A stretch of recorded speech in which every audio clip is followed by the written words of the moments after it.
Hi lovely people, hope your Thursday's going really well. It's a little chillier here in the UK. Managed to do this transmission without a coat on, but it might not be a very long one because I'm a little cold but not too bad. So I'm in post-yoga glow. I did some yoga nidra with my students this morning. It's just so relaxing to be in that energy of yoga nidra meditation. It's awesome. So if you haven't experienced it, I'm thinking of doing some online ones actually, which would be quite nice. So imagine that you were going to bed at night and we're doing a live transmission and I just do a yoga nidra meditation before you go to bed. How would that be? If that's good, just let me know. Okay, let's take a couple of deep breaths just to arrive to continue our transmission about Yang Woman. So let's allow everything that's happening around us, the noise of the helicopters, and whatever else is going on, to happen as we take some nice big deep breaths to get present.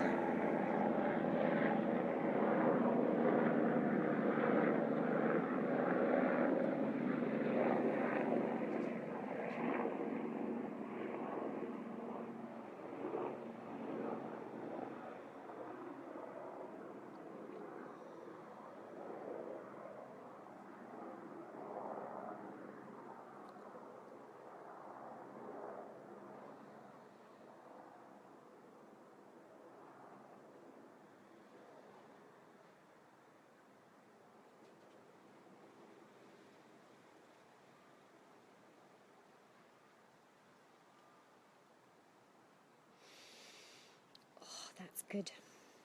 That stop time just to breathe is fantastic.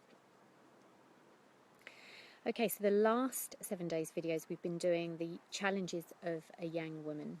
And actually yesterday what made me laugh was my friend Lynn said, and she was describing what's been happening in her life, and she called us Yangies. So I love that name. So if you're a Yang woman and you want to call yourself a Yangi, I think that's a great nickname. So from now on I'm a Yangi, or maybe you're going to a Yinny, I don't know, but I love that.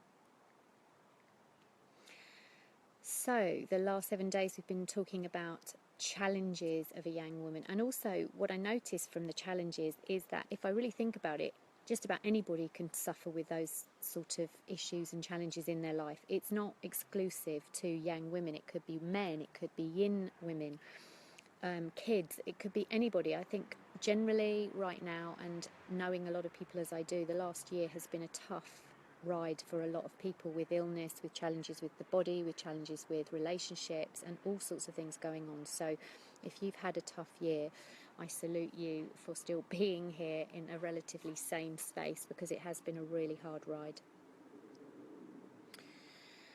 So the next 7 days I really wanted to talk about some of the desires of being a Yang woman. And again, I noticed that these desires are generic, and maybe that's because it's in the consciousness out there that we just all feel these things at different stages of our lives.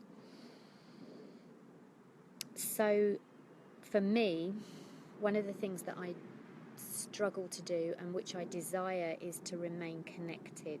And what I mean by connected, it doesn't mean to say I'm connected to this chair or connected to this table. I mean connected to myself, and having a desire to stay connected to me. Because I think when we stay connected to ourselves, we're automatically we find life a lot easier. And staying connected is not an easy thing when you think about the challenges of having things happening to you as you grow older, and also this mad Western world that we have, appointments, schedules, Skype appointments on the phone, all sorts of things that we do in our lives.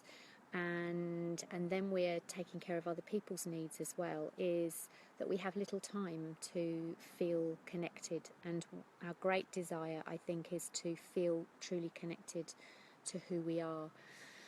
And that connection for me is like a dance that goes from connection to disconnection. So if you have a shock or something, if somebody else has got something going on, you tend to disconnect. You disconnect if you get too into what you're doing and you don't come back to the natural essence of who you are. Connection is a really, really strong desire of mine.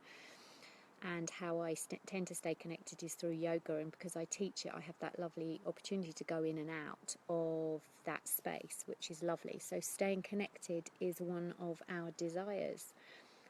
Maybe it's because we're running our energy a little bit inauthentically, and we're not tuned into the authentic feminine essence of who we are.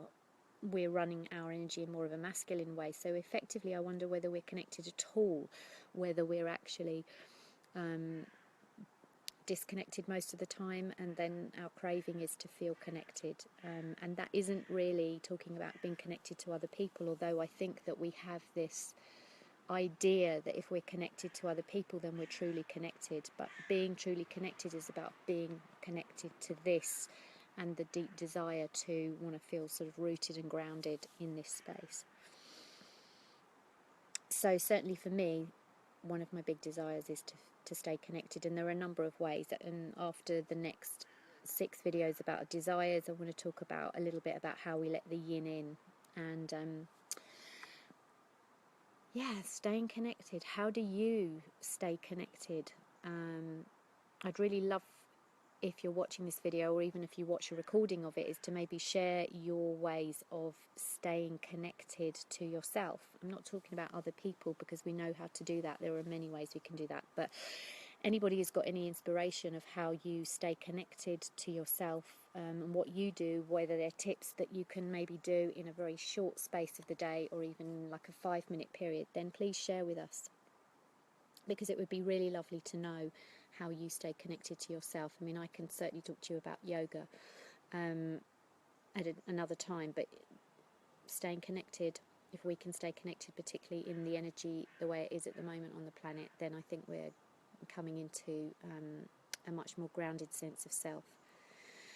So I think that's really it.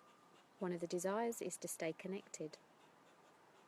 Tomorrow I want to talk to you a little bit about, so who am I without my labels? As a yang woman, I think we have lots of labels, and also we are responsible for so many people. We are responsible for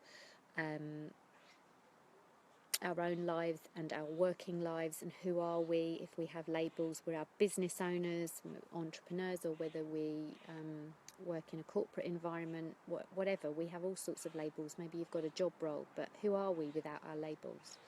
And that is talking tomorrow about what our desire is around that. So I salute you, I honour you. Thank you for listening for once again, and if you've got any questions, please do interact with me on my wall, and I'll do my best to answer your questions as much as I can from my own experiential perspective. So until tomorrow, have a great day, take care, namaste.